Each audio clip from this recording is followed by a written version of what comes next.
মৃত্যুর ৪ মাসেরও বেশি সময় পর অবশেষে অনুষ্ঠিত হলো ইরানের সর্বোচ্চ ধর্মীয় নেতা আয়াতুল্লাহ আলী খামিনের জানাজা।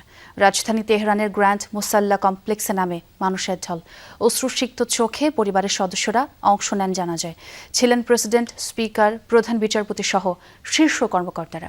প্রিয় নেতার শোকে মাতম করছেন ইরানিরা। তেহরান, কোম এবং ইরাকের কারবালা ও নাজাফে আনুষ্ঠানিকতা শেষে আগামী ৯ জুলাই জন্মস্থান মাশহাদে দাফন করা হবে প্রয়াত ইরানি নেতাকে। এ যেন জনসমুদ্র। তেহরানের গ্র্যান্ড মোসাল্লা মসজিদ কমপ্লেক্সের আশপাশে নেই তিল ধারণের ঠাঁই। যেদিকে চোখ যায় শুধুই মানুষ আর মানুষ। রোববার স্থানীয় সময় সকালে প্রয়াত সর্বোচ্চ নেতা আয়াতুল্লাহ আলী খামেনির জানাজা ঘিরে মানুষের এই ঢল। জানাজায় ইমামতি করেন শীর্ষ ধর্মীয় ব্যক্তিত্ব আয়াতুল্লাহ জাফর সোবহানি। এদিন সর্বোচ্চ নেতা ছাড়াও তার ১৪ মাস বয়সী নাতনি সহ পরিবারের নিহত অন্যান্য সদস্যদের জানাজাও অনুষ্ঠিত হয়েছে। সব জল্পনার অবসান ঘটিয়ে বাবার জানাজায় অংশ নিয়েছেন আলী খামেনির ৩ ছেলে। তবে নিরাপত্তাজনিত কারণে ছিলেন না আরেক ছেলে, বর্তমান সর্বোচ্চ নেতা মুজতবা খামেনি।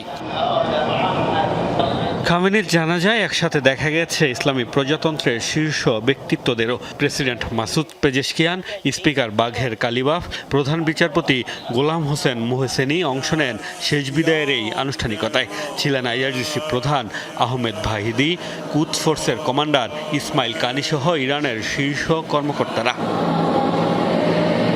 বৃহস্পতিবার কফিন উন্মোচনের পর শুক্রবার শতাধিক দেশের প্রতিনিধিরা শেষ শ্রদ্ধা জানান খামেনিকে। এরপর প্রিয় নেতাকে বিদায় জানাতে শনিবার থেকে গ্র্যান্ড মোসাল্লা সহ আশপাশের এলাকায় অবস্থান নেয় লাখ লাখ ইরানি। কান্নায় ভারী হয়ে ওঠে পরিবেশ। জানাজা শেষে এখনও চলছে শোকের মাতম। যুক্তরাষ্ট্র ও ইসরায়েল বিরোধী স্লোগান দেওয়ার পাশাপাশি খামেনি হত্যার প্রতিশোধ নেয়ার দাবিও জানাচ্ছেন তারা।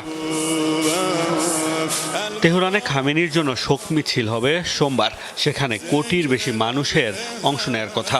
এরপর কোম হয়ে মরদেহবাহী কফিন নেওয়া হবে ইরাকের নাজাফ ও কারবালায়। ৭ দিনের বিদায় আনুষ্ঠানিকতা শেষে ৯ জুলাই জন্মভূমি মাশহাদে ইমাম রেজার মাজারে হবে দাফন। মোস্তফা মাহমুদ, যমুনা নিউজ।